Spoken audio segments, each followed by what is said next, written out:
Galaxy News Hour live. यो सरकार बनेदेखि नै उसका निर्णय र निर्देशनहरू सेवाग्राहीले सरकारी कार्यालयमा भोगिरहेका शास्ति कम गर्नेतर्फ लक्षित छन्। हुन त सरकार र त्यसका मन्त्रीहरूले लोकप्रियताकै लागि प्रचारबाजी गरे भने जस्ता टिप्पणी नगरिएका होइनन्, तर सेवा प्रवाहलाई चुस्त बनाउनु सरकारको दायित्व हो। हामीले चाहेको पनि राज्यबाट पाउनुपर्ने सुविधा सजिलै पाइयोस्, भोक निन्द्रा मार्नु नपरोस् भन्ने हो। तर प्रधानमन्त्रीदेखि मन्त्रीका निर्देशन र निरीक्षणका श्रृङ्खला चलिरहेको बेला राहदानी विभागले लाइनमा उभ्याएरै दिइरहेको सेवा समेत रोक्नु आश्चर्यजनक हो। एक त नियमित हुनुपर्ने कामका लागि पनि प्रधानमन्त्री र मन्त्रीहरूले निर्देशनको खात लगाउनु पर्ने हो भने कर्मचारी प्रशासन किन चाहियो भन्ने प्रश्न उठिरहेकै छ। अर्को प्रश्न पनि सोध्नुपर्ने भएको छ कि अब कर्मचारीले सञ्चालन गर्दै आएको अनलाइन प्रणाली पनि भुत्ते भएको हो त? खासमा प्रविधि आफै समस्या होइन, समस्या त्यसका सञ्चालकहरूको नियत, तरिका र अक्षमता हो। हरेक दिन हजारौं नागरिकले खोज्ने राहदानी वितरणका लागि नै बनाइएको प्रविधि र प्रणालीमा खराबी आउँदा त्यसले सृजना हुने तनावको स्थितिबारे कर्मचारीको संवेदनशीलता देखिएन भने सुशासनप्रति हाम्रो स्थायी सरकारको प्रतिबद्धतामा किन शङ्का नगर्ने? ग्यालेक्सी न्यूज आवरमा आज पनि हामी यही विषयमा केन्द्रित हुनेछौँ। साथै सत्तामा भागबण्डा र मोलमोलाइका लागि दलहरूको दौडधुप अनि ठूला व्यापारीको पक्षमा सरकारी कदमका प्रसङ्ग पनि समेट्नेछौँ।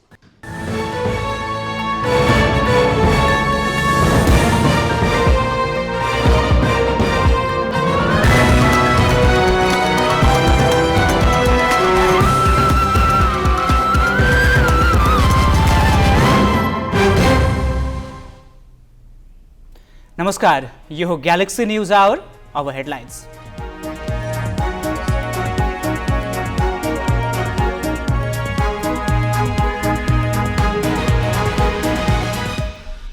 शक्तिमा मोलमोलाइका लागि नेताहरूको दौडधुप तीव्र, विश्वासको मत दिन नेपालसँग प्रधानमन्त्री दाहालको आग्रह, एकीकृत समाजवादी जसपासँग एकता प्रयासमा। सुदूरपश्चिममा सरकार गठनका लागि आह्वान, पुस 27 भित्र मुख्यमन्त्रीमा दावी पेश गर्ने म्याद, केन्द्रमा भागमण्डा नटुङ्गिँदा प्रदेशको चित्र अस्पष्ट। नयाँ सरकार आए लगत्तै राष्ट्र ब्याङ्क एकाएक लसिलो, सीमाभन्दा बढी कर्जा लिएका व्यापारीले अझै 2 वर्षको भाका पाए, शेयर बजारमा उत्साह। अमेरिकाको तल्लो सदन सभामुख चयन गर्न असफल, रिपब्लिकन केभिन म्याकार्थीलाई उनकै पार्टीका सांसदले गरेनन् स्वीकार। र T20 लिग प्रकरणमा छानबिन गर्न राष्ट्रिय खेलकुद परिषदले बनायो कार्यदल, क्यान भन्छ म्याच फिक्सिङ भएकै छैन।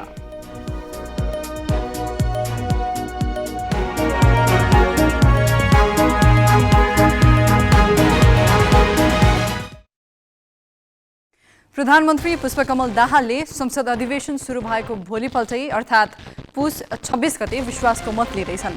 त्यो दिन नजिकै गर्दा सत्ता गठबन्धनमा केन्द्रदेखि प्रदेशसम्मको भागबण्डा मिलाउनु पर्ने र सरकारमा सामेल नभएका दलहरूलाई विश्वासमा लिनुपर्ने दबावमा छन्। दल र तिनका नेताहरूबीच शक्ति साझेदारी र मोलमोलाइका लागि तीव्र दौडधुप चलेको छ। प्रधानमन्त्री दाहालले आफ्ना पूर्व गठबन्धन साझेदार नेकपा एकीकृत समाजवादीका अध्यक्ष माधव नेपालसँग सहयोगको लागि हात मागेका छन् भने जनता समाजवादीसँग एकताको प्रयासमा छ। यही बीचमा प्रदेशहरूमा सरकार गठनका लागि आह्वान भइरहँदा सत्ता भागबण्डाको विषय थप पेचिलो बनेको छ। उता सरकारबाट एकाएक विपक्षी कित्तामा पुगेको नेपाली कांग्रेसले हालको समीकरण धेरै नटिक्ने भविष्यवाणी गरेको छ। त्यसो भए के प्रधानमन्त्री दाहालले विश्वासको मत लिनु अघि यी सबै हिसाब किताब मिलाउन सक्लान् त? यसबारे थप जानकारी दिन ग्यालेक्सी संवाददाता बासु खड्का यति बेला बालुवाटारबाट प्रत्यक्ष सम्पर्कमा छन्। बासुजी, प्रधानमन्त्री दाहालले विश्वासको मत लिन अहिले के कस्तो तयारी, के कस्तो प्रयासहरू गरिरहेका छन्?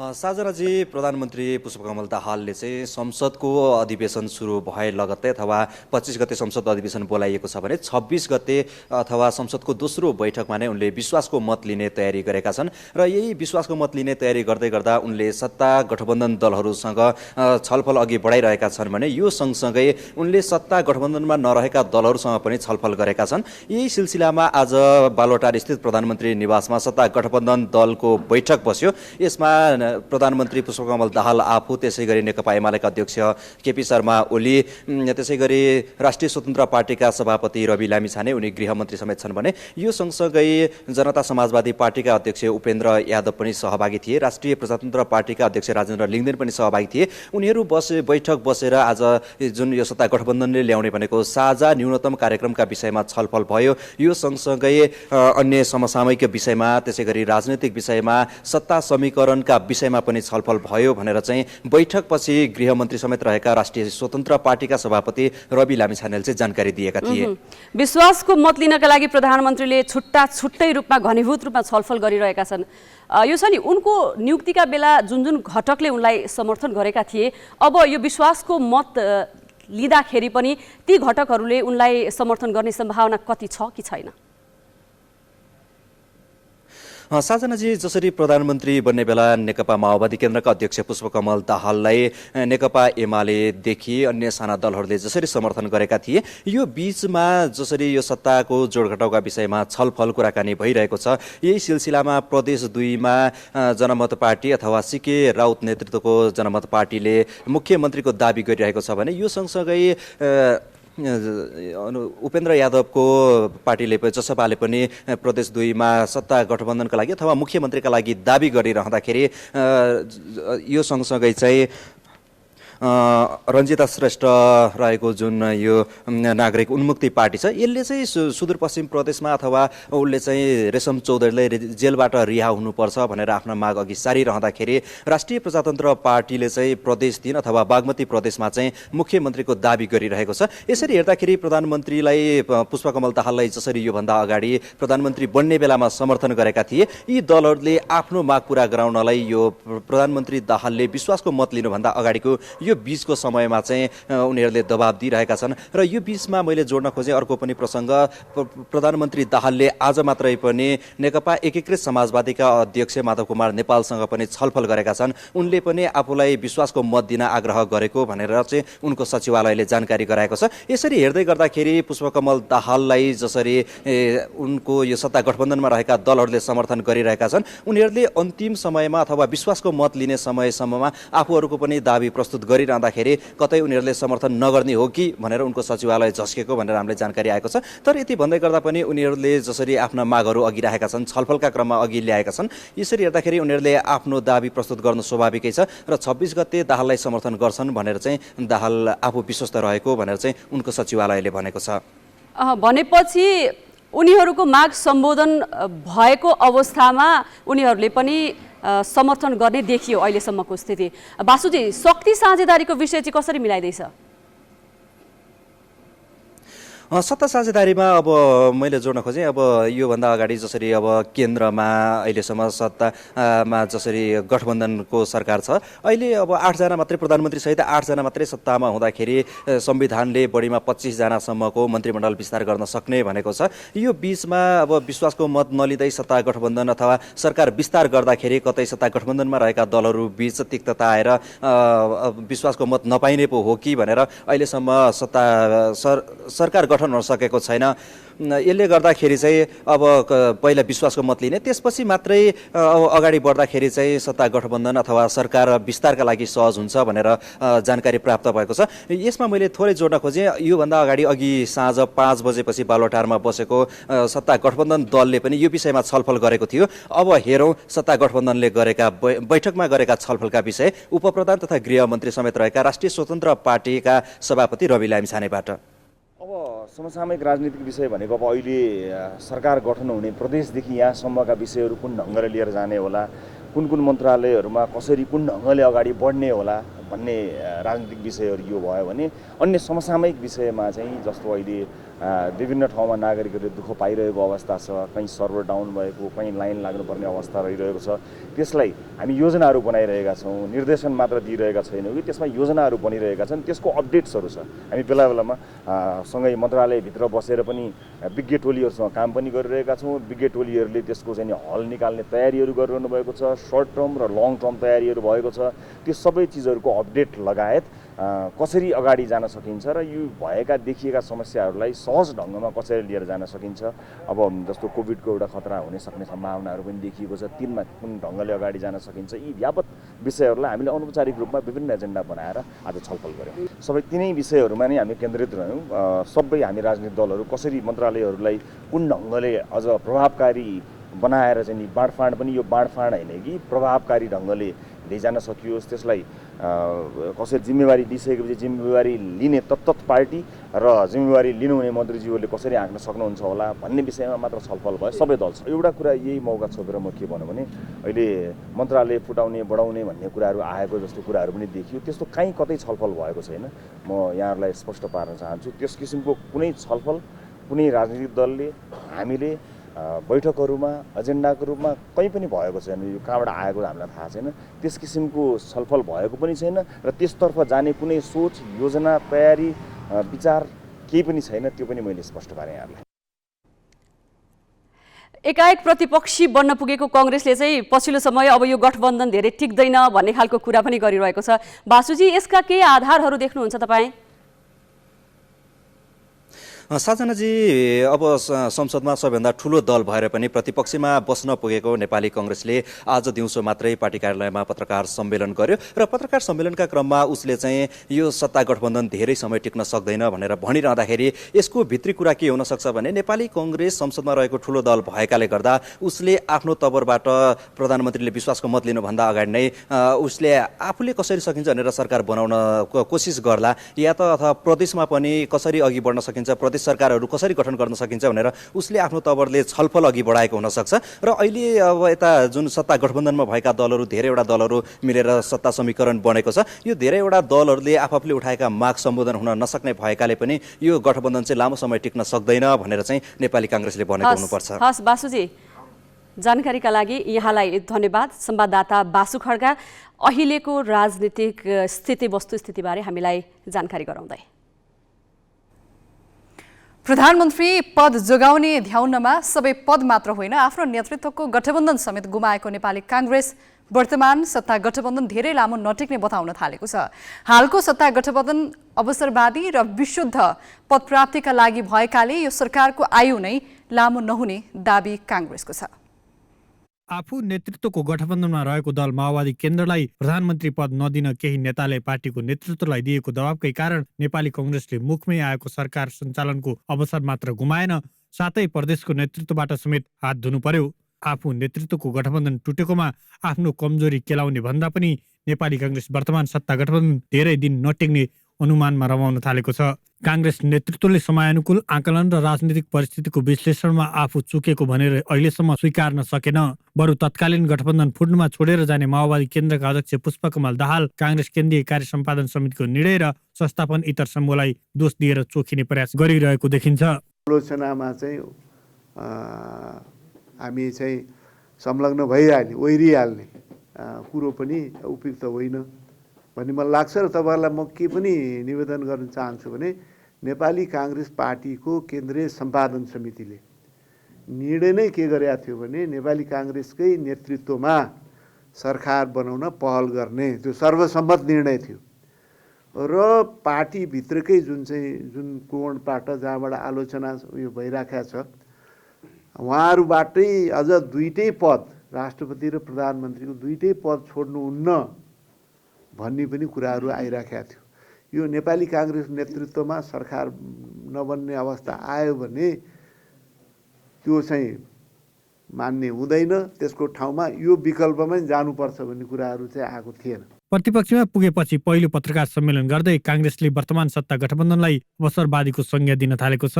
हिजो आफैसँग रहेका दलले सत्ताका लागि साझेदार बदलेपछि राजावादी, संविधान विरोधी, संघीयता विरोधी लगायतको आरोप लगाउँदै यो सरकारको आयु लामो नभएको भविष्यवाणी गरिरहेको छ। कन्टेन्ट भन्दा देखाउने कुरामा ज्यादा केन्द्रित भएको पनि हामीले देखिराखेका छौँ।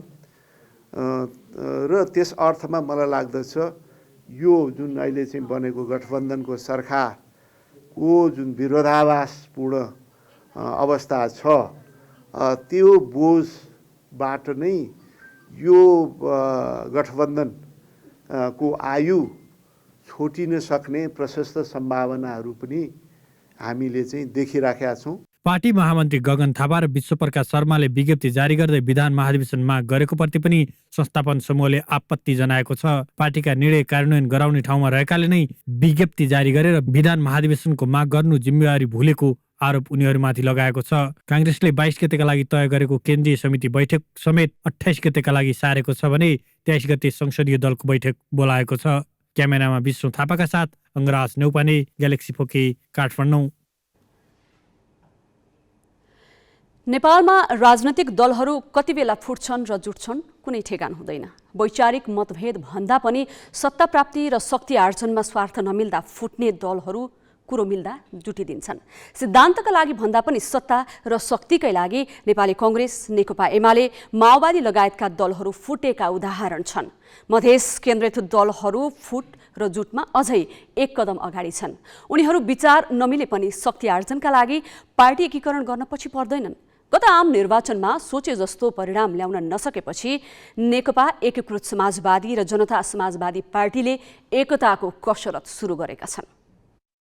5 दलीय गठबन्धन गरेर चुनावमा हुमिदा पनि राष्ट्रिय दल बन्न असफल एकीकृत समाजवादी र एमालेसँग तालमेल गर्दा पनि राम्रो नतिजा ल्याउन नसकेको जनता समाजवादी पार्टी बीच एकताको चर्चा चुलिएको छ। पार्टी एकताका लागि दुवै दलले गृह कार्य थालेका छन्। पार्टीको आगामी यात्राको विषयमा एकीकृत समाजवादीले 4 दिनसम्म स्थायी कमिटी र पोलिट ब्युरो बैठकमा छलफल गर्यो। पार्टीले औपचारिक रूपमा वामपन्थी एकताका लागि पहल गर्ने निर्णय गरेको छ। बाँकी जिम्मेवारी सचिवालयलाई दिएको छ। अनौपचारिक रूपमा दुवै दलका शीर्ष नेतृत्वबीच पार्टी एकताको विषयमा छलफल भएको छ। जसपासँगको एकतालाई पार्टीले प्राथमिकतामा राखेको छ।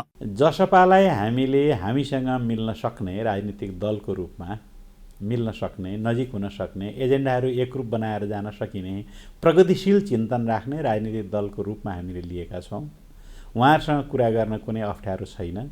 औपचारिक कुरा केही पनि भएको छैन। अनौपचारिक रूपमा विभिन्न सन्दर्भमा विभिन्न छलफलहरूमा चर्चा चर्ने गरेका छन्। एकताका लागि लालायत जनता समाजवादी पार्टीले पनि 3 सदस्यीय वार्ता टोली गठन गरेको छ। एकीकृत समाजवादीसँग औपचारिक छलफल सुरु भएको छैन, तर पार्टी एकता भए यसले शक्ति आर्जनमा मद्दत पुग्ने पार्टीको धारणा छ। दुईटा पार्टी एकीकरण भयो भने देशको शक्ति निर्माण हुन्छ, जनता कार्यकर्ताहरूको एउटा जमात निर्माण हुन्छ। छुट्टै छुट्टै रहनुभन्दा मिलेर बस्नु भनेको बलियोपना हुन्छ। तर म फेरि निवेदन गरेँ, अहिले नेकपा यससँग हाम्रो एकीकरण सहकार्यको कतै कुनै प्रकारको वार्तालाप छैन। हाम्रो नेताजीहरूको भेटघाट मात्र र मात्र औपचारिक थियो। तपाईँलाई के भन्छ, कट्सी मिटिङ भन्छ नि, हो त्यो कट्सी मिटिङ थियो। दुवै दलबीच पार्टी एकताका लागि भइरहेको यो कसरत विचारको समानता भन्दा पनि शक्ति आर्जनका लागि मात्र हो भन्ने बुझ्न गाह्रो छैन। संघीय संसदमा प्रत्यक्षतर्फ 10 सिट जितेर पनि राष्ट्रिय दल बन्न नसकेको नेकपा यसलाई नेता तथा कार्यकर्ता जोगाउनै मुस्किल छ। संघीय संसदमा जसपाको 12 सिट छ। नेकपा यससँग एकता भए उनीहरूको 22 सिट पुग्छ र संसदको चौथो दल बन्छ, जसले पद बाँडफाँडमा बार्गेनिङ गर्न बल पुग्नेछ। मध्य प्रदेशमा जसपाका 16 प्रदेश सभा सदस्य छन् भने नेकपा यसका 7 सदस्य छन्। पार्टी एकता भए मध्य प्रदेशमा सबैभन्दा ठूलो दल एमालेको 23 सिट बराबर बन्छ। यसरी शक्ति आर्जनको उद्देश्यले एकता गर्ने कसरत गरिरहेका यी दुई दल सहमतिमा कहिले पुग्छन् त्यसको टुङ्गो भने छैन। क्यामेरामा रिकेश सिंहका साथ प्रशान्त ठाकुर, ग्यालेक्सी फोके, काठमाडौँ। सरकार गठनका लागि दाबी पेश गर्न प्रदेश प्रमुखले आह्वान गरेसँगै सुदूरपश्चिम प्रदेशको राजनीति तातेको छ। केन्द्रमा बनेको नयाँ राजनैतिक समीकरण अनुसार एमाले र माओवादी केन्द्र सरकार गठनका लागि ताते पनि सुदूरपश्चिम प्रदेशमा नागरिक उन्मुक्तिको मत निर्णायक छ। उसले पनि सरकारको नेतृत्वमा दाबी गरिरहेको छ। यसले सुदूरपश्चिम प्रदेशमा सरकार गठनमा अलमल र होडबाजी दुवै देखिएको छ। सुदूरपश्चिम प्रदेश प्रमुख देवराज जोशीले पुस 27 गते 5 बजे भित्र सरकार गठनको दाबी पेश गर्न आह्वान गरेका छन्। 2 वा 2 भन्दा बढी दलको समर्थनमा सरकार गठनका लागि दाबी पेश गर्न आह्वान गरेसँगै सुदूरपश्चिममा राजनीति सरगर्मी बढेको छ। दाबी पेश गर्ने समय छोटिँदै जाँदा दलहरू सरकार गठनको प्रयासमा जुटेका छन्। संसदीय दलको नेता चयनमै अल्मलिएको काङ्ग्रेसले पनि आजै मात्र कमल बहादुर शाहलाई संसदीय दलको नेतामा चयन गरेको छ। मुख्यमन्त्रीको प्रमुख दावेदार मानिएका माओवादी केन्द्र, नेकपा एमाले र नागरिक उन्मुक्ति पार्टी बीच अहिलेसम्म सहमति जुटेको छैन। निर्णायक मानिएको नागरिक उन्मुक्तिले आफूले प्रदेश सरकारको नेतृत्व पाउनुपर्ने दावी छोडेको छैन। मुख्यमन्त्रीमा माओवादी केन्द्र र एमालेको अडान कायमै छ। मुख्यमन्त्री माओवादी केन्द्रको भागमा परे खगराज भट्ट सुदूरपश्चिमको मुख्यमन्त्री बन्ने पक्का छ। प्रदेश सभाभित्र हामी अहिले 1 नम्बर दल हो।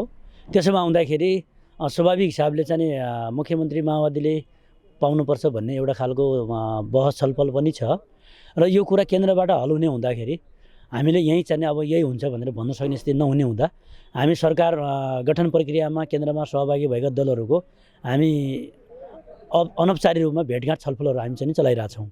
नेकपा एमाले प्रदेशसभा सदस्य राजेन्द्र रावललाई भावी मुख्यमन्त्रीको रूपमा अघि सारेको छ। पछिल्लो राजनीतिक समीकरणमा बनेको नयाँ गठबन्धनमा नागरिक उन्मुक्तिलाई फकाएर सरकार गठन गर्न सकिन्छ कि भन्ने दाउमा कांग्रेस पनि लागेको छ। राजनीतिमा कति बेला के हुन्छ भन्न सकिँदैन। त्यसकारण एकातिर केन्द्रमा पनि प्रचण्डको सरकारले प्रधानमन्त्री प्रचण्डको सरकारले विश्वासको मत लिनुपर्ने कुरा पनि छ। अब त्यसलाई पनि हामी नजिकबाट नियालिराखेका छौँ, हेरिराखेका छौँ र साथसाथै प्रदेशका सरकारहरूका सन्दर्भमा पनि हाम्रो चासो छ र सुदूरपश्चिमको प्रदेशको सरकार बनाउने कुरामा हामी खुला छौँ र सरकार निर्माण गर्ने कुरामा हामी अगाडि बढेका छौँ। 53 सदस्यीय सुदूरपश्चिम प्रदेश सभामा नेपाली कांग्रेसका 19, माओवादी केन्द्रका 11, एमालेका 10, नागरिक उन्मुक्तिका 7 सांसद छन्। नेकपा एकीकृत समाजवादीका 4, राप्रपाका 1 र 1 स्वतन्त्र सांसद छन्। संघीय सरकारमा नयाँ गठबन्धनमा रहेको नागरिक उन्मुक्ति सहित एमाले माओवादी केन्द्रको सरकार बने 19 सदस्यीय सहितको ठूलो दल कांग्रेस प्रमुख प्रतिपक्षको भूमिकामा सीमित हुनेछ। मुख्यमन्त्रीको सौदाबाजी गरिरहेको नागरिक उन्मुक्तिले संसदीय दलको नेतामा रामेश्वर चौधरीलाई चयन गरेको छ। तर उसले अहिलेसम्म कुनै निर्णय नलिएका कारण सरकार गठन सकसपूर्ण बन्दै गएको हो। कैलालीबाट हिक्मत रावलको रिपोर्ट। अब केही न्यूज संक्षेपमा। नेपालका लागि युरोपेली संघका राजदूतको टोलीले प्रधानमन्त्री पुष्पकमल दाहालसँग पहिलो पटक भेटवार्ता गरेको छ। राजदूत नोना डोप्रोजले टोली प्रधानमन्त्रीमा दाहाल निर्वाचित भएपछि पहिलो पटक भेटका लागि आज बिहान बालुवाटार पुगेको हो। प्रधानमन्त्रीको सचिवालयका अनुसार भेटमा द्विपक्षीय हित र विकासमा सहकार्य गर्ने विषयमा छलफल भएको छ। सम्बन्धलाई मजबुत बनाउन र शिक्षा, आर्थिक सहकार्य र लगानीका विषयमा पनि दुवै पक्षबीच छलफल भएको थियो। भेटपछि राजदूत डोप्रोजले अर्को महिना दुई देशका जोइन्ट कमिसन बीच छलफल पनि हुने भएको छ। गृह मन्त्रालयले 77वटै जिल्ला प्रशासन कार्यालयलाई अवैध क्रसर उद्योगहरू बन्द गर्न निर्देशन दिएको छ। गृहले कानुन अनुसार दर्ता र नवीकरण नगरी सञ्चालनमा रहेका क्रसर तत्काल बन्द गराउन निर्देशन दिएको हो। ढुङ्गा, गिट्टी, रोडा तथा बालुवा उत्खननको अनुमति प्राप्त उद्योग तथा निर्माण व्यवसायले आयोजना समाप्त भए पश्चात पनि उत्खनन कार्य गरिरहेको भए छानबिन गरेर बन्द गर्न भनिएको छ।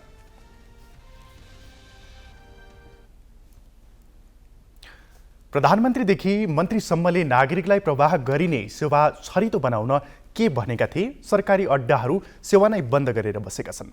राहदानी विभागले पनि रवैया देखायो। किन त? विस्तृत साझा तमाङबाट। पुस 10 गते गठन भएको पहिलो मन्त्री परिषद बैठकले नागरिकता, चालक अनुमति पत्र र राहदानी जस्ता आधारभूत सेवा पाउन नागरिकले भोगेका समस्या हटाउने निर्णय गर्यो। त्यसैको केही दिनमा उपप्रधान तथा गृहमन्त्री रवि लामिछानेले राहदानी विभाग पुगेर नागरिकले पाउने शास्ति हटाउन निर्देशन दिए। अनि प्रधानमन्त्री पुष्पकमल दाहाल पनि के कम, आफैले सचिवहरूको बैठक राखेर 30 बुँदे निर्देशन दिए र 1 महिनाभित्र सेवा सहज बनाउन भने।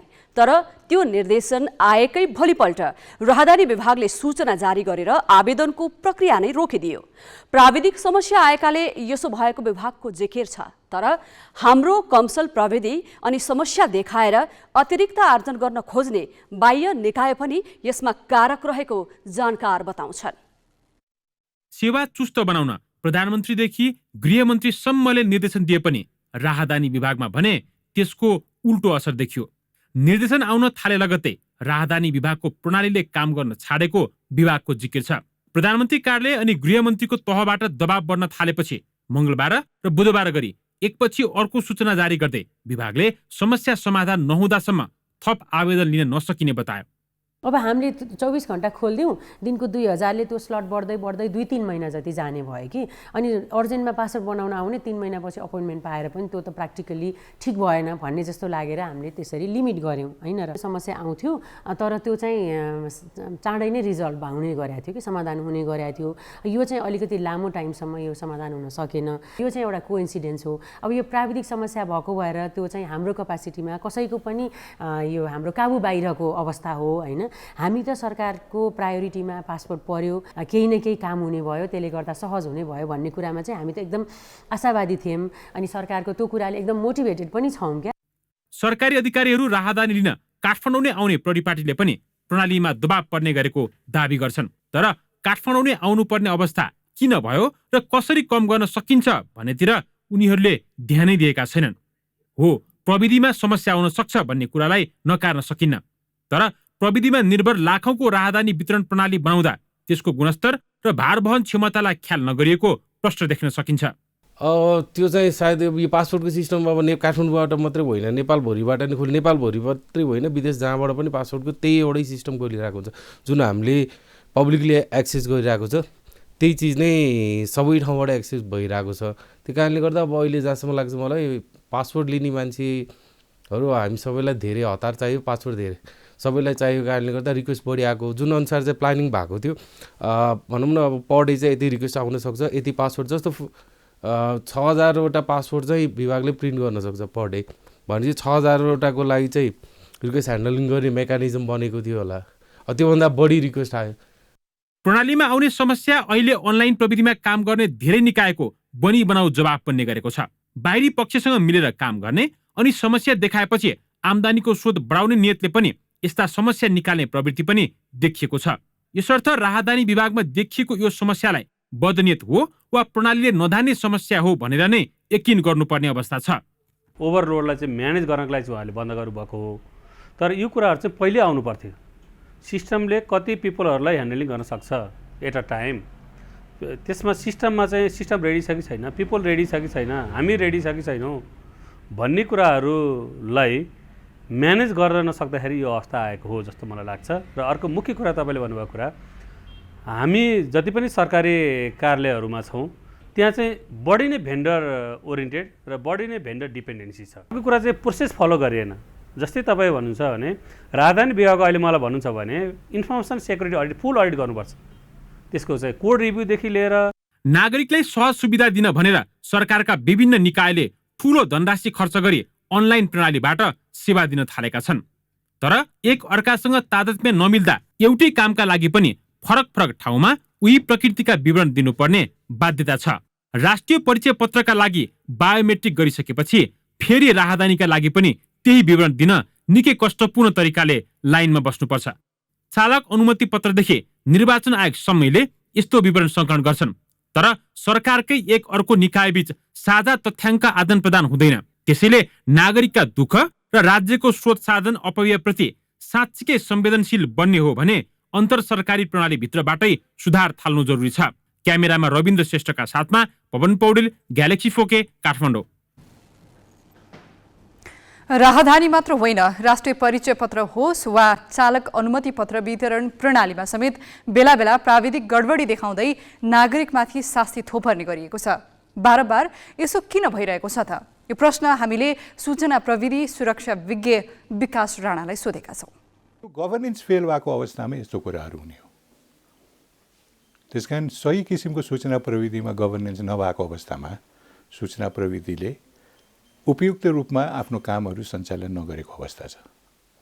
र यसमा सूचना प्रविधि एउटा मात्रै होइन, सूचना प्रविधिसँग सम्बन्ध भएका अरू धेरै कुराहरू छन्। स्टाफहरू डिमोटिभेटेड छन् होइन, एकातिर जनताहरू आक्रोशित छन् होइन। समस्या कर्मचारी र प्रविधि भन्दाखेरि पनि प्रविधिलाई कन्ट्रोल गर्ने, कुनै पनि सूचना प्रविधिलाई कन्ट्रोल गर्ने पनि आर्किटेक्चर हो होइन। त्यसको संयन्त्र कस्तो किसिमबाट त्यो एप्लिकेसन डेभलप भएको छ। एनआइडीका कुराहरू हेर्ने हो भने एनआइडी एउटा नेसनल होइन रिपोजिटरी बायोमेट्रिक आइडेन्टिफिकेसनको लागि हो। पासपोर्ट भनेको पब्लिक सर्भिस डेलिभरीको लागि हो। त्यसलाई दुईटालाई जोड्ने अरू धेरै प्रक्रियाहरू छन् होइन। तर हामीले के गर्यौँ भने अगाडि नै गएर त्यो आर्किटेक्चरले दिएका कुराहरूलाई नहेरिकन जबरजस्ती नै एक किसिमको इन्टिग्रेसन गराउन खोज्यौँ, जसले गर्दाखेरि हरेक मान्छेलाई पासपोर्ट दिने 2 ठाउँमा बायोमेट्रिक दिनुपर्ने अवस्था भयो होइन, कुर्नुपर्ने अवस्था भयो लाइन। कहिले पनि हामीले हेरेनौँ। अहिले पनि हामीले अपोइन्टमेन्ट सिस्टमबाट 2 बजे अपोइन्टमेन्ट छ भनेर मान्छेहरू 5 बजे कुर्न थालेछ। खास के गर्यो भने नागरिकले सहजतापूर्वक सुविधा पाउन सक्ने अवस्था हुन्छ, लाइन बस्नु पर्दैन। नागरिकहरूको दुःखलाई कसरी समाधान गर्नुपर्ने हो भन्ने कुरालाई मध्यनजर राखेर यी सिस्टम्सहरू प्लान गर्नुपर्छ। पासपोर्टबाट उदाहरण लिउँ र अरू पनि धेरै ठाउँमा सरकारले अब समयअनुसार पनि अनलाइन प्रविधिहरू आइरहेका छन् भनेपछि त्यो सम्भव छैन त्यसो भए अहिलेको अवस्थामा? होइन, सम्भव छैन म भन्दिनँ तपाईँको, तर यी कुराहरू दिनुपर्छ भनेर यो प्रोजेक्टको अवधारणा सुरु हुँदाखेरि यो कुराहरूमा विचारै भएको थिएन। सबै प्रब्लमलाई सल्भ गर्ने टेक्नोलोजी भन्छौँ, तर यहाँ टेक्नोलोजी प्रब्लम छ, तर त्यसको साथसाथ बिहेभियर प्रब्लम पनि छ होइन। अब व्यक्तिहरू जस्तै उहाँहरूलाई 2 बजे पासपोर्टको लाइनमा आउनु भन्यो भने उहाँ 5 बजे आउनुहुन्छ, किनभने उहाँलाई त्यो सिस्टमसँग विश्वास छैन नागरिकलाई। म 2 बजे आउनु नपुग्ने हो कि बरु म 5 बजे गएर लाइन बस्यो भने मैले 2 बजे पाउँछु कि भन्ने छ, र त्यो विश्वास पनि सरकारले दिन सकेको छैन। हो, यसको स्थानीय स्तरसम्म पुर्याउने, स्थानीय स्तरमा पुग्न सक्यो भने कमसेकम जिल्ला स्तरमा पुर्याउने, किनभने अब सबै चाप काठमाडौँमा आए, उहाँहरू काठमाडौँमा आउनुभयो, उहाँहरूलाई ट्राभलदेखि लिएर बस्नेदेखि लिएर यात्रादेखि सबै डिफिकल्टिजहरू साथसाथै भए। तर जिल्लाबाट लिनको लागि पनि फेरि उस्तै समस्या छ भनेर पनि मान्छेहरू काठमाडौँ आएर लिने चलन हुँदो रहेछ। त्यहाँ अपोइन्टमेन्टको लागि त्यहाँ पनि पालो नपाउने गरेर काठमाडौँ आयो भन्छन् लिन आउने। त्यो अधिकांश मान्छेहरूको सोचाइ त्यस्तै छ। काठमाडौँमा गयो भने छिटो हुन्छ होइन, जस्तै मान्छे बिरामी पर्दाखेरि भन्छ नि अस्पतालहरू गाउँमा छैन, काठमाडौँमा गयो भने राम्रो उपचार पाइन्छ भनेर। तर त्यो जुन भयावह स्थिति र त्यो भ्रमलाई सरकारले पनि तपाईँ गर्नुपर्छ, किनभने लोकल युनिट्सहरू पावरफुल र सर्भिस डेलिभरी युक्त भयो भने सेन्ट्रलमा त्यसको लोड कम पर्छ। अब अर्को कुरा चाहिँ जस्तो तपाईँले अघिदेखि नै उठाउनु भयो यो ई गभर्नेन्सको हाम्रो राम्रो मेकानिजम छैन, यसले गर्दा पनि जस्तो यस्ता प्रविधिका कुराहरूमा कहाँ के समस्या छन् त्यसलाई समाधान गर्न समस्या परेको छ भन्नुभएको छ। यो विषय चाहिँ सरकारको नेतृत्व गर्ने अनि हाम्रो कर्मचारी तन्त्रले नबुझेर प्रभावकारी काम नभएको हो कि यो नियमअनुसार चाहिँ भोलि केही अप्ठ्यारो पऱ्यो भने चाहिँ मलाई केही नहोस् है भन्ने किसिमबाट हेऱ्यो। तर सिटिजनलाई कसरी सजिलो हुन्छ, सिटिजनसँग कम इन्फर्मेसन लिएर चाँडै सुविधा कसरी दिन सकिन्छ, भनेको टाइममा सिटिजनलाई सुविधा दिने अवस्थामा कसरी हामीले चाहिँ यसलाई चाहिँ रोल आउट गर्न सक्छौँ भन्ने कुराहरूमा विचार विमर्श मात्रै होइन, त्यो कुरा अगाडि बढाउँदै बढाइयो। कुनै पनि जवाफदेही राज्यमा यसरी सरकारी सेवा प्रणाली नै हठात रूपमा अवरुद्ध गर्ने छुट हुँदैन। सेवा रोक्नु नै परे सेवाग्राहीलाई पूर्व जानकारी दिनुपर्छ, विकल्प समेत दिएको हुनुपर्छ। तर यहाँ कैयौँ दिनदेखि लाइनमा बसेका सेवाग्राहीका मर्काप्रति पुरै व्यवस्था गरी सेवा ठप्प पार्दा पनि कसैलाई जिम्मेवार र जवाफदेही ठहर्याइँदैन। यस खालको दण्डहीनता रहेसम्म यस्ता समस्या पनि दोहोरिरहनेछन्। अब केही न्युज संक्षेपमा। संयुक्त राज्य अमेरिकाको तल्लो सदन प्रतिनिधि सभा सभामुख चयन गर्न असफल भएको छ। लगभग 1 शताब्दीमा पहिलो पटक अमेरिकाको तल्लो सदनले पहिलो चरणमै सभामुख चयन गर्न असफल भएको हो। रिपब्लिकन पार्टीका केभिन म्याकार्थीले डेमोक्र्याट न्यान्सी पेलोसीको उत्तराधिकारीका लागि आफ्नो उम्मेदवारी दिएका थिए। यद्यपि उनकै पार्टीका सांसदले तेस्रो चरणको मतदानसम्म पनि साथ नदिएपछि सभामुख चयन प्रक्रिया नै स्थगित भएको छ।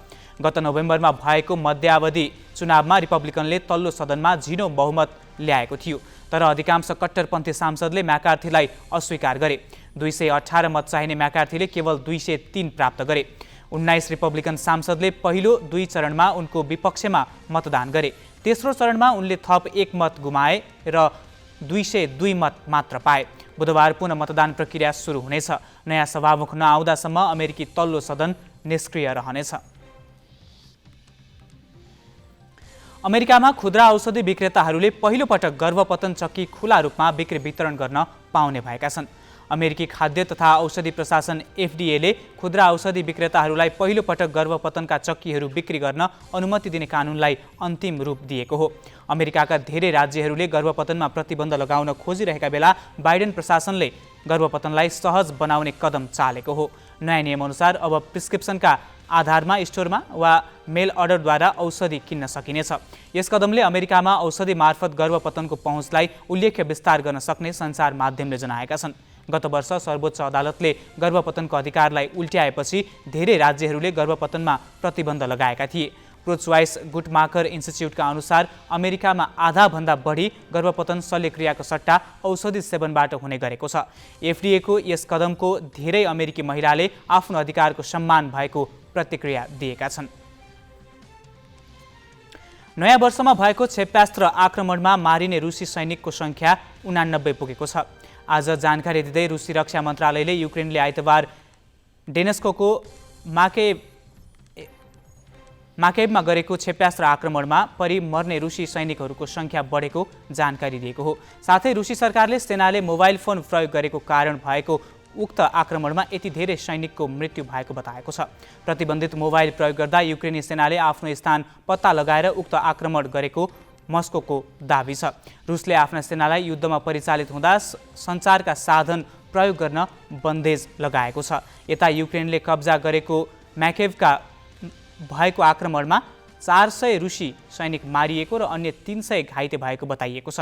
यो युद्धमा रुसले आधिकारिक रूपमा सेना गुमाएको सबैभन्दा ठूलो सङ्ख्या हो। घटनाको अवस्थाबारे अनुसन्धान भइरहेको क्रेमलिनले जनाएको छ।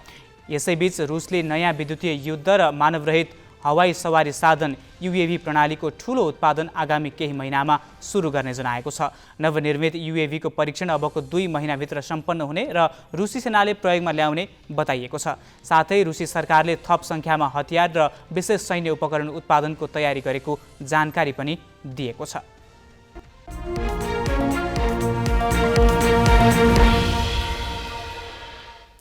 छ महिनासम्म प्रयोगमा नआएको सिम कार्ड सम्बन्धित व्यक्तिको नामबाट हटाएर अर्को व्यक्तिको नाममा जारी गर्न नेपाल दूरसञ्चार प्राधिकरणले दिएको निर्देशन कार्यान्वयन नगर्न सर्वोच्च अदालतले अन्तरिम आदेश दिएको छ। प्राधिकरणको निर्देशन विरुद्ध मौलिक तथा गोपनीयताको हकलाई प्रभावित गरेको भन्दै परेको रिटमा सुनवाई गर्दै न्यायाधीश सुषमा लता माथेमाको एकल इजलासले प्राधिकरणबाट जारी निर्देशन कार्यान्वयन नगराउन आदेश दिएको हो। सञ्चार र सूचना प्रविधि मन्त्रालय, नेपाल दूरसञ्चार प्राधिकरण र नेपाल दूरसञ्चार कम्पनी लिमिटेडलाई 15 दिनभित्र निवेदकको माग बमोजिम आदेश नहुनुपर्ने कारण पेश गर्न समेत अदालतले आदेश दिएको छ। प्राधिकरणले 2077 साउनमा मोबाइल सेवा प्रदायक कम्पनीलाई 6 महिनादेखि प्रयोगमा नआएका सिम कार्ड खारेज भएको मितिबाट 6 महिनापछि पुनः वितरण गर्न सकिने गरी निर्देशन दिएको थियो। शेयर बजार परिसूचक नेप्से 64.78 अङ्कले बढेर 2125 को बिन्दुमा उक्लिएको छ। 13वटै उपसमूहको परिसूचक बढेपछि नेप्से 21 बिन्दुमाथि पुगेको हो। आज सेन्सिटिभ इन्डेक्स पनि 14.9 अङ्कले बढेको छ। 2 दर्जनभन्दा बढी कम्पनीको शेयर सकारात्मक सर्किट लेभलमा कारोबार भएको छ। 16 स्टकको मूल्य 9% भन्दा बढीले बढेका छन्। आज व्यापार उपसमूहको परिसूचक सर्वाधिक 9.74% बढेको छ। यसैगरी लगानी, उत्पादन तथा प्रशोधन र लघुवित्त उपसमूहको परिसूचक 5% भन्दा बढी बढेको छ।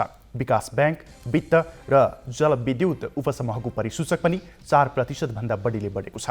नेप्सेसँगै कारोबार रकममा पनि सामान्य वृद्धि भएको छ। मङ्गलबार 3 अर्ब 45 करोडको शेयर खरिद बिक्री भएकोमा आज 3 अर्ब 50 करोड 11 लाख रुपैयाँ पुगेको हो। बाँकी प्रसङ्ग क्रान्ति शिखाबाट। व्यवसायीको चर्को दबाव र सरकारको निर्देशनपछि नेपाल राष्ट्र बैंकले चालु पुँजी कर्जा सम्बन्धी मार्गदर्शन संशोधन गरेको छ। बुधबार भर्चुअल पत्रकार सम्मेलन गरेर गभर्नर महाप्रसाद अधिकारीले बैंक तथा वित्तीय संस्थाको सुझावका आधारमा मार्गदर्शन संशोधन गरिएको जानकारी गराए। यसले व्यवसायीले ऋण तिर्नुपर्ने दायित्वबाट भाग्ने बाटो त दिएको छैन, तर सीमाभन्दा बढी ऋण लिएका ठूला ऋणीलाई पुरानो कर्जा तिर्न अर्को 2.5 वर्षसम्म पुनर्तालिकाकरणको सुविधा बक्स भएको छ। सोमबार मात्रै व्यवसायका प्रतिनिधिसँग भेट गरेका गभर्नर अधिकारी बुधबार बिहान प्रधानमन्त्री पुष्पकमल दाहाललाई भेट्न बालुवाटार पुगे। अर्थमन्त्री विष्णु पौडेल सँगै थिए। गभर्नरले व्यापारीका माग सम्बोधन गर्ने आफ्नो योजना सुनाए। त्यसको केही घण्टाभित्रै भर्चुअल पत्रकार सम्मेलन गरेर उनले मार्गदर्शन संशोधन गरिएको जानकारी गराए। गत कार्तिक 1 देखि लागू भएको मार्गदर्शनको विरोधमा व्यवसायीले चुनाव अघिदेखि नै देशभर प्रदर्शन थालेका थिए। उनीहरूले मार्गदर्शनको कार्यान्वयन कम्तीमा 2 वर्ष स्थगन गर्नुपर्ने माग गरेका थिए। चुनावपछि राजनीतिक दबाव दिन ठूलो प्रयास गरेका व्यवसायीलाई नवनियुक्त अर्थमन्त्री विष्णु पौडेलले पनि गतिलै भरोसा दर्शाएका थिए। उनले राष्ट्र ब्याङ्क आफ्नो साथमै भएको सन्देश दोहोऱ्याइरहे। यसैको परिणामस्वरूप गभर्नरले गत कार्तिक 1 गतेभन्दा अघि चालु पुँजी कर्जा लिने ऋणीलाई सुविधा पुग्ने गरी मार्गदर्शन सच्याइदिएका छन्। मार्गदर्शनले ऋणीको कारोबार र व्यवसायको प्रकृतिलाई हेरेर कर्जाको वर्गीकरण गर्न भनिएको छ। त्यस्तो वर्गीकरणमा कसले कति ऋण पाउने भन्ने सीमा तय हुन्छ। सीमाभन्दा बढी ऋण कसैले लिएको रहेछ भने त्यो बढी ऋण तुरुन्तै तिर्नु भन्ने यसअघिको व्यवस्था थियो। तर पुष मसान्तभित्र तिरिसक्नु भनेको यही ऋण अब 2082 असार मसान्तसम्म 5 किस्तामा तिर्नु भनिएको छ। अब पहिलो किस्ताको रकम पनि यो पुषमा होइन, आउँदो असारमा तिरे हुन्छ, त्यो पनि 10% मात्रै। त्यसपछि 6 महिनामा 3 किस्ता गरेर 60% ऋण तिर्नु पर्नेछ। बाँकी 30% अन्तिम किस्तामा तिर्ने सुविधा प्रदान गरिएको छ। व्यवसायीले यो पुनःतालिकीकरण गर्ने सुविधा मात्रै पाएका छैनन्। यसअघि 50 लाख रुपियाँ भन्दा कम चालु पुँजी कर्जामा मार्गदर्शन लागू नहुने व्यवस्थालाई सच्याएर 1 करोडसम्मको कर्जा बैंकहरूले आफ्नै तजबिजीमा मिलाउन सक्ने सुविधा दिएको छ। विगतमा स्थायी प्रकृतिको चालु पुँजी कर्जा 5 वर्षसम्मका लागि दिन सक्ने भनिए पनि अहिले 3 देखि 10 वर्षसम्मका लागि दिन पाइने भएको छ। कर्जा स्वीकृत गर्ने मापदण्डहरू पनि पहिलेभन्दा निकै खुकुलो बनाइएको छ। यी व्यवस्थाले कोभिडको मौका छोपेर अरबौं ऋण लिएका ठूला व्यवसायीलाई कर्जाको दुरुपयोग गर्न थप समय प्राप्त भएको छ। नयाँ व्यवस्थाको सिधा अर्थ हो चालु पुँजीका नाममा लिएको ऋण जता जता खनाए पनि आउँदो 2.5 वर्ष आँखा चिम्लिदिन राष्ट्र ब्याङ्क राजी भयो। यसको असर बुधबार नै शेयर बजारमा देखिसकेको छ। राष्ट्र ब्याङ्क लचिलो भएको खबर आउने बित्तिकै शेयर बजार चुलिन थाल्यो। दिउँसो 1:30 बजेसम्म 2075 अङ्कको हाराहारी रहेको नेप्से राष्ट्र ब्याङ्कले नीतिगत परिवर्तन गर्दैछ भन्ने खबर बाहिरिएसँगै अर्को 50 अङ्क बढेर बन्द भयो। यसले शेयर बजारमा ठूला व्यापारीले पेनिक सेल गर्नुपर्ने बाध्यता टरेको छ। तर वित्तीय प्रणालीमा तरलता बढिहाल्ने अपेक्षा भने तुषारापात भएको छ। बिजनेस ब्युरो, ग्यालेक्सी फोके, काठमाडौँ।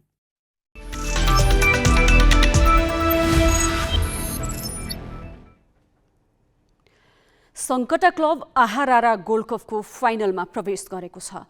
पोखरा रङ्गशालामा आज भएको पहिलो समय फाइनलमा एपीएफ क्लबलाई 4-1 गोलले पराजित गर्दै सङ्कटा फाइनल प्रवेश गरेको हो। सङ्कटाको जितमा मेसुके र विनोङले समान 2-2 गोल गरे।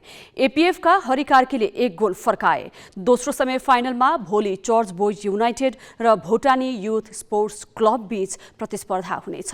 विजेताले उपाधिका लागि शनिबार सङ्कटासँग प्रतिस्पर्धा गर्नेछ। प्रतियोगिताको विजेताले 12 लाख र उपविजेता टोलीले 6 लाख रुपैयाँ प्राप्त गर्नेछ।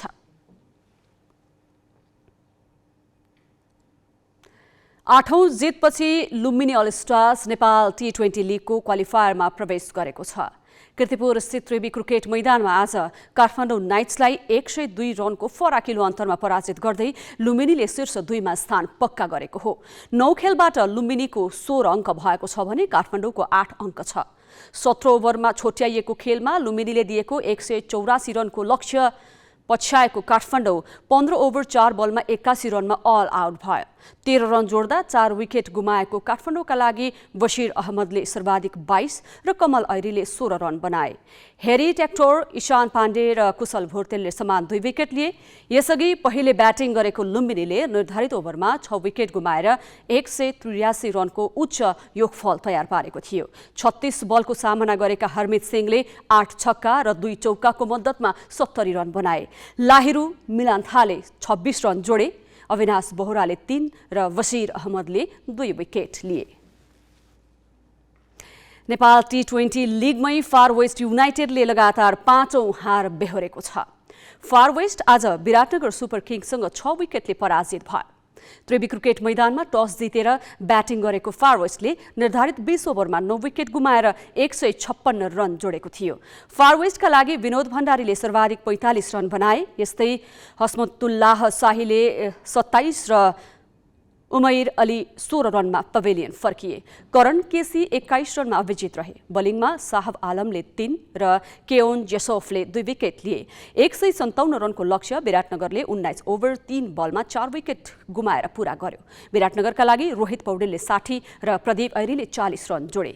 जितसँगै विराटनगरले 8 खेलबाट 6 अङ्क जोडेको छ भने 7 खेल खेलेको फार वेस्टको 2 अङ्क छ।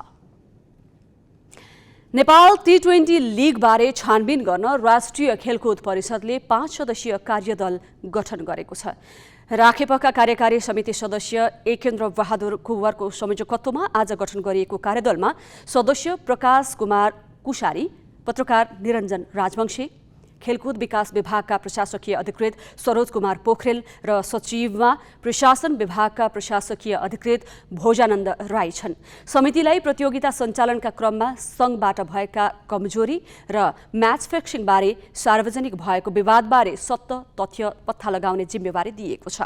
यस्तै विदेशी खेलाडीको श्रम स्वीकृति एवं प्रतियोगिता सञ्चालनका सम्बन्धमा परिषदले कागजात माग्दा नेपाल क्रिकेट संज्ञानले गरेको बेवास्तालाई लिएर पनि समितिले आवश्यक जाँचबुझ गरी कारबाहीका लागि सुझाउनेछ।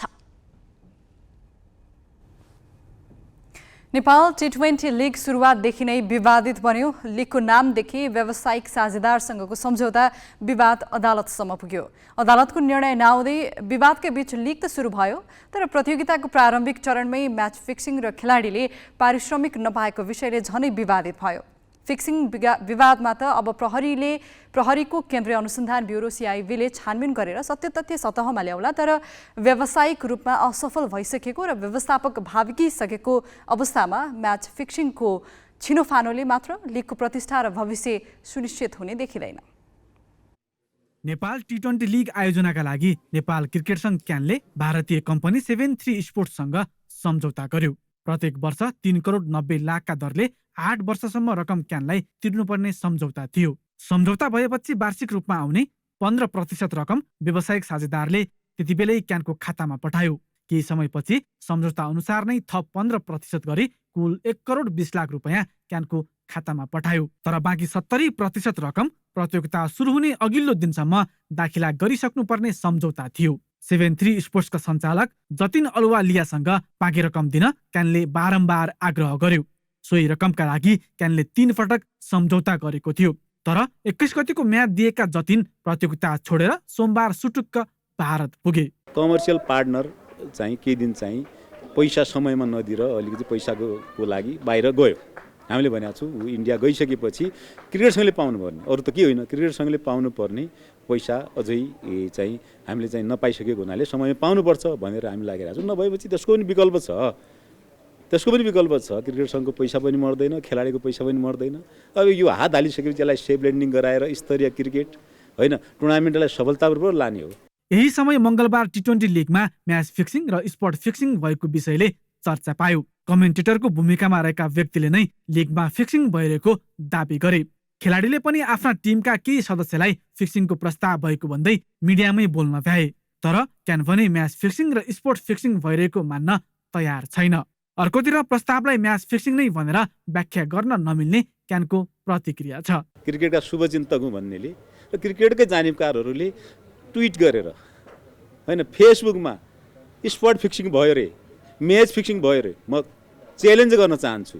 स्पोर्ट फिक्सिङको स्पष्ट प्रमाण, म्याच फिक्सिङ स्पष्ट प्रमाण भयो भने अन द स्पोट कारबाही हुन्छ। ICCले एन्टी करप्सन म्यानेजर पठाउनु भएको छ। यो लिगलाई बदनाम गरेर, यो लिगलाई धेरै हदसम्म बदनाम गरेर क्रिकेटमा विभाजन गराएर नेपाल क्रिकेटलाई कुनै किसिमले धमिलो बनाउन सकिन्छ, क्रिकेटलाई निलम्बन गराउन सकिन्छ, बर्खास्त गराउन सकिन्छ भनेर लागेको छ। त्यसपछि मेरो गुनासो हो, यो गलत नियतका साथ कि मान्छेहरू सुनियोजित तरिकाले यो लिगलाई बदनाम गर्न गइराखेका छन्। म्याच फिक्सिङको विषय निकै चर्चामा आएपछि गृह मन्त्रालयको निर्देशनमा प्रहरीको केन्द्रीय अनुसन्धान ब्युरो CIB ले छानबिन सुरु गरेको छ। CIB का प्रवक्ता कमल थापाले अनुसन्धान जारी रहेको र मिडियामा आए जस्तो फिक्सिङ नभएको बताए।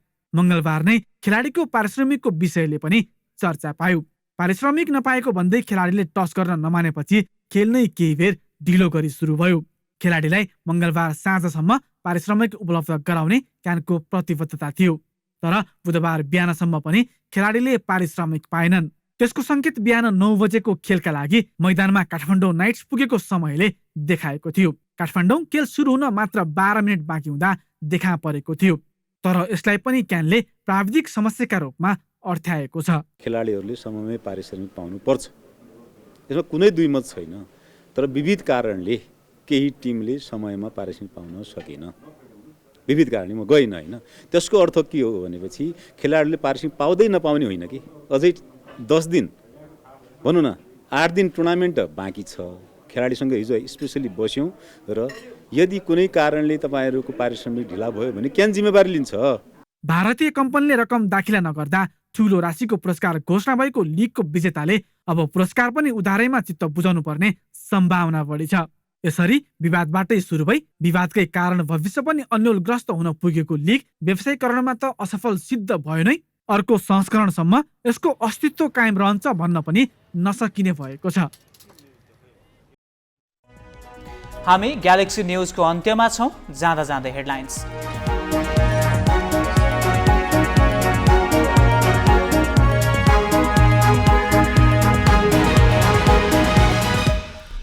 शक्तिमा मोलमोलाइका लागि नेताहरूको दौडधुप तीव्र, विश्वासको मत दिन नेपालसँग प्रधानमन्त्री दाहालको आग्रह।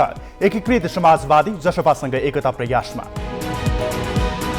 सुदूरपश्चिममा सरकार गठनका लागि आह्वान। पुस 27 भित्र मुख्यमन्त्रीमा दावी पेश गर्ने म्याद। केन्द्रमा भागमण्डा नटुङ्गिँदा प्रदेशको चित्र अस्पष्ट। नयाँ सरकार आए लगत्तै राष्ट्र ब्याङ्क एकाएक लसिलो। सीमाभन्दा बढी कर्जा लिएका व्यापारीले अझै 2 वर्षको भाका पाए। शेयर बजारमा उत्साह। अमेरिकाको तल्लो सदन सभामुख चयन गर्न असफल। रिपब्लिकन केभिन म्याकार्थीलाई उनकै पार्टीका सांसदले गरेनन् स्वीकार। र T20 लिग प्रकरणमा छानबिन गर्न राष्ट्रिय खेलकुद परिषदले बनायो कार्यदल। क्यान भन्छ म्याच फिक्सिङ भएकै छैन।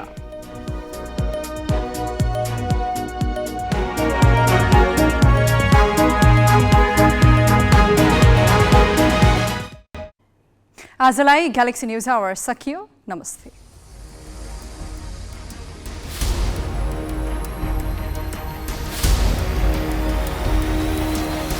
This is Galaxy News Hour Live.